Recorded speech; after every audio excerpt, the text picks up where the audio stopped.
Le président Maître Adrien Hongbeji était en communion ce samedi 1er février 2025 avec ses fidèles compagnons politiques du Parti du Renouveau démocratique PRD, aujourd'hui membre de l'Union progressiste, le Renouveau. C'était à l'occasion de l'édition 2025 de la traditionnelle cérémonie d'échange de vœux du Nouvel An. Ils sont venus de toutes les circonscriptions électorales, ces fidèles compagnons qui ont rallié le domicile de Maître Adrien Hongbeji à Porto-Novo. Et à travers la voix de leur porte-parole, Faliloa Kadiri, ils ont formulé le meilleur vœu à leur hôte Maître Adrien Hongbeji, 3 fois président de l'Assemblée nationale du Bénin à l'aide du Renouveau démocratique, plusieurs fois candidat à l'élection présidentielle et aujourd'hui personne ressource du parti Union progressiste, le Renouveau. Il est de tradition de présenter nos souhaits au président Adrien Hongbeji. C'est toujours un moment de retrouvailles, des amis qui ont partagé une histoire avec lui. Une histoire marquée par des succès qui ont servi de motivation et d'encouragement à poursuivre nos objectifs. Et bien sûr, des difficultés qui ont été aussi des occasions d'apprendre et de grandir. Ces derniers nous ont aidés à comprendre nos limites et à développer de nouvelles compétences. C'est un moment de renouveau où nous avons l'opportunité de partager nos aspirations et nos ambitions pour l'avenir. C'est également l'occasion de rappeler l'importance de l'unité au sein de notre famille. Ensemble, nous formons une communauté forte, prête à relever les défis qui se présentent à nous. Et comme vous le savez tous, l'année 2025 sera une année charnière, synonyme d'une année préparatoire pour relever ceux qui sont imminents, les défis. Vos compagnons ont répondu présents à l'appel. Ils sont venus de toutes les contrées du pays. Si je conçois cette cérémonie comme un moment de convivialité partagée, j'y vois aussi et surtout le signe fort d'une communauté de femmes et d'hommes capables d'unir leur énergie, leurs compétences, leur savoir-faire et leur talent au service d'une noble cause sous votre leadership. En effet, vous avez porté haut, très haut, l'étendard de cette famille qui continuera encore et encore à faire parler d'elle. Qu'importe, nos marques restent et resteront à jamais indélébiles dans l'histoire politique de notre pays. Cependant, en ce jour particulier, je ne peux m'empêcher d'avoir une pensée à notre camarade Mosharaf Gbadamassi. Bien qu'il ne soit plus parmi nous, son héritage et sa vision continuent d'éclairer notre chemin. En honorant sa mémoire, nous devons nous engager à vivre pleinement, à ne pas laisser les regrets nous ronger. Que cette année soit l'occasion de renforcer nos liens, de nous soutenir mutuellement. En retour à ses vœux à son endroit, Maître Adrien Hongbeji a formulé les siens à l'endroit de ses fidèles compagnons politiques, tout en leur rappelant le rêve du PRD au moment de sa création, un message basé sur la démocratie, l'état de droit et la liberté. Il n'est jamais tard pour présenter des vœux. Je voudrais donc présenter à chacune et à chacun d'entre vous mes vœux pour une année 2025 merveilleuse. Une année pleine de paix, une année pleine de bonne santé, une année pleine de longévité, une année pleine de prospérité, une année pleine de succès et une année pleine de bonheur pour vous-même et pour toutes les personnes qui contribuent à vous rendre heureux. S'engager dans l'arène politique n'est pas une chose facile. On s'engage dans l'arène politique parce qu'on a foi en des valeurs. parce qu'on porte un rêve. Quel était notre rêve? Nous avons créé le PRD en 1990. Cela fait 35 ans. De quoi rêvons-nous? Nous rêvions de tirer leçon du passé récent de notre pays. Nous rêvions d'un Bénin de liberté. Nous rêvions d'un Bénin où l'état de droit est respecté. Nous rêvions d'un Bénin où la démocratie est le mode de gouvernement. Nous rêvions d'un Bénin dont tous les fils et toutes les filles sont rassemblés. Démocratie, liberté, rassemblement, état de droit. Voilà le rêve que nous avions fait. C'est vrai ou c'est faux, ceux qui sont doyens ici? C'était ça le rêve. Et quand on dit ça, quand on dit état de droit, démocratie, liberté, ça veut dire quoi? Que nous voulons que désormais la transmission du pouvoir se fasse démocratiquement par les urnes. Nous voulions dire non au coup d'État. Nous voulions dire non à l'autocratie. Quand nous disons non au complot, nous disons aussi en même temps non au faux complot. Car on ne peut pas être derrière moi sans comprendre et sans savoir qu'il y a aussi des faux complots. On ne peut pas être avec moi sans savoir qu'il y a aussi de vrais complots.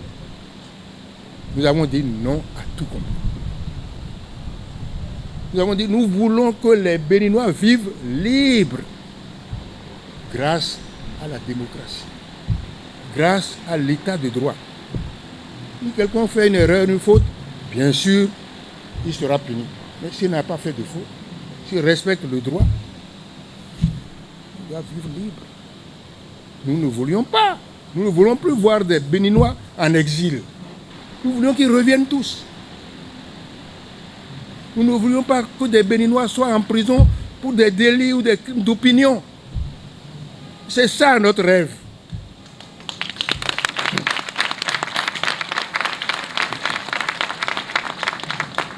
Nous voulions aussi dire non à la misère. Nous voulions dire non aux salaires impayés. Nous voulions dire non au programme d'ajustement structurel. Nous voulions un pays riche par sa production. Nous voulions que notre pays devienne riche parce que nous produisions. Et nous voulons que si nous obtenions la richesse, tous les Béninois partagent cette richesse. C'était ça le rêve. Les jeunes ne savent pas que c'était ça.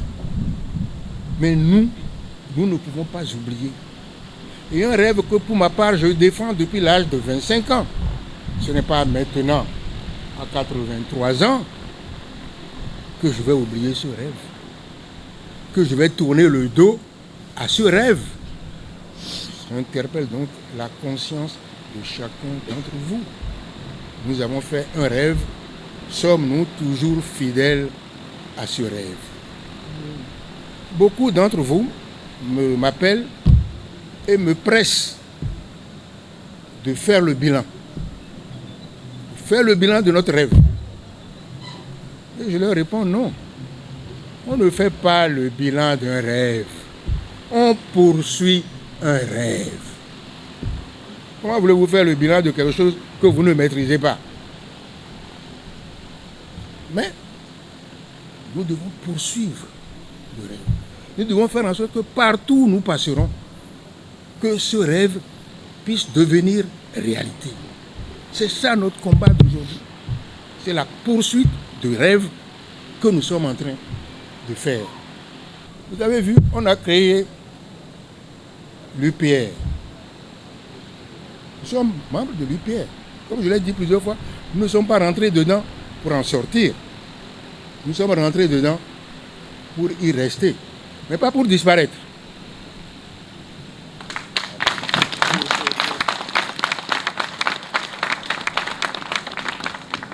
C'est au prix de lourdes négociations que nous avons réussi à avoir ce logo-là. Vous n'avez pas vu qu'il y a l'arc-en-ciel sous l'arbre? Mais l'arc-en-ciel n'est pas venu là par hasard. Vous n'avez pas vu qu'on a mis le renouveau? Le renouveau n'est pas venu là par hasard. C'est parce que le rêve que nous poursuivions, nous avons voulu qu'on ne l'oublie pas. Voilà pourquoi, au moment de nous mettre ensemble avec nos amis de l'UP qui nous ont sollicités, nous avons fait en sorte que l'arc-en-ciel reste et que le renouveau soit mis.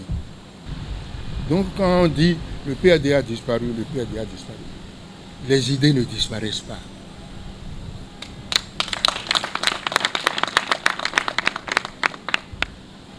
J'ai dit dans un discours il n'y a pas si longtemps que la démocratie ne disparaît jamais. On peut lui tordre le cou, tordre le cou, tordre le cou. Il finit toujours par trouver un moyen de sortir et de triompher. C'est le rêve qui s'accomplit. Donc nous devons continuer notre rêve. Ah, ce n'est pas un chemin facile. Nous avons reçu des coups et nous en recevrons encore.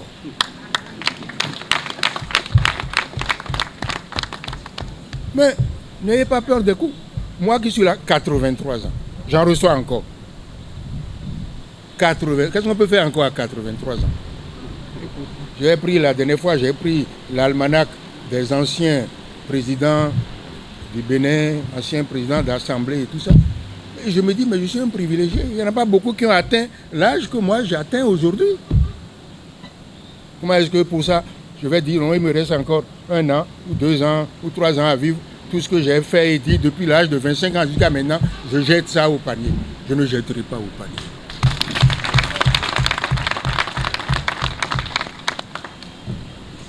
Alors, nous avons pris des coups. Nous prendrons encore des coups. Et je voudrais dire à nos quelques-uns qui ont réussi à avoir une place quelque part, député ou quelque chose, dites-vous que c'est toujours au nom du parti que vous l'avez eu.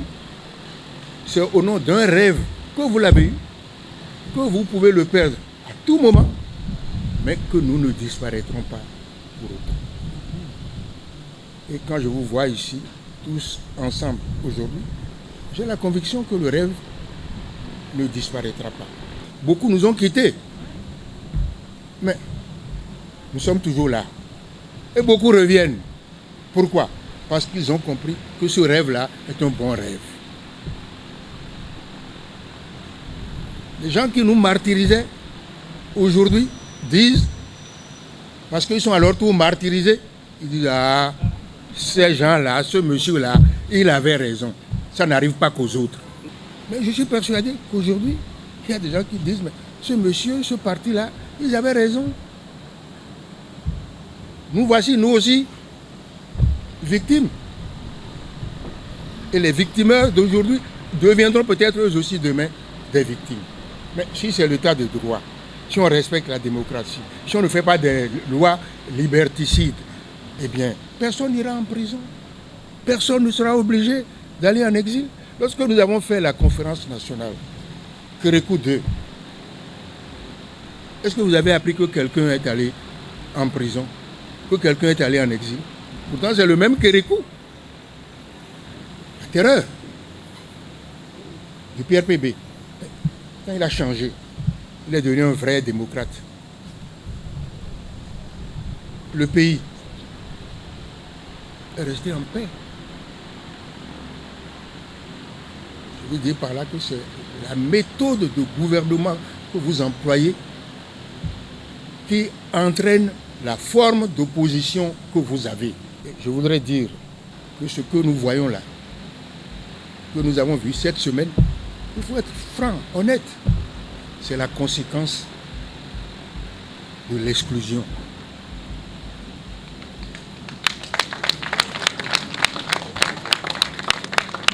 la victime n'est pas mon ami, n'est pas un ami, et vous savez pourquoi il ne peut pas être mon ami.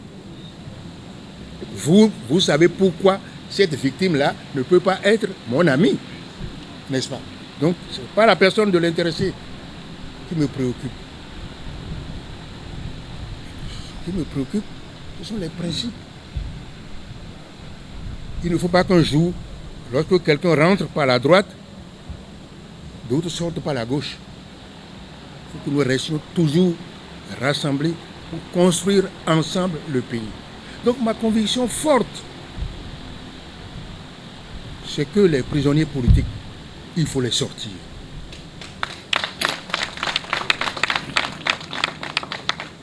Ma conviction forte, c'est ceux qui sont en exil, qu'il faut qu'ils reviennent. C'est comme ça que nous avons fait la conférence nationale.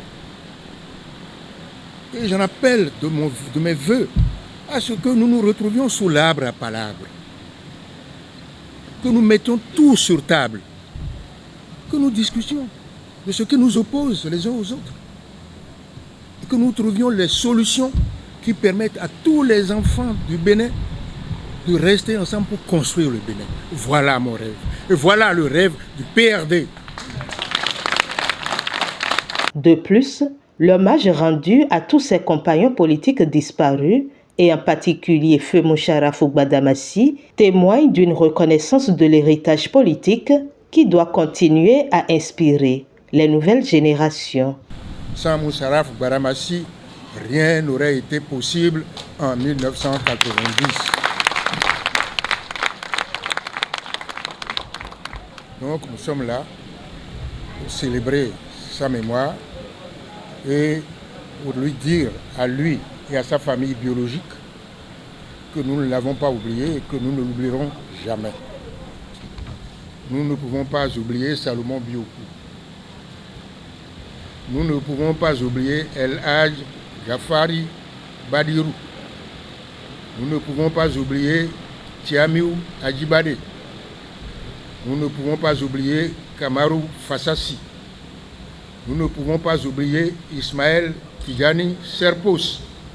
Nous ne pouvons pas oublier Jean-Pierre Agandanou. Nous ne pouvons pas oublier Jean-Marie Zizindokwe. Nous ne pouvons pas oublier Khodé Firmin. Nous ne pouvons pas oublier Ernest Akadjamé. Nous ne pouvons pas oublier Gata Alimatou, épouse Biaou. Nous ne pouvons pas oublier Moulikatou Da Silva. Nous ne pouvons pas oublier Augustine Kodia. Nous ne pouvons pas oublier Timothée Zanou, auquel nous ajoutons bien sûr la liste de ceux qui sont récemment partis. De rappeler leur mémoire nous fait un devoir de fidélité vis-à-vis d'eux.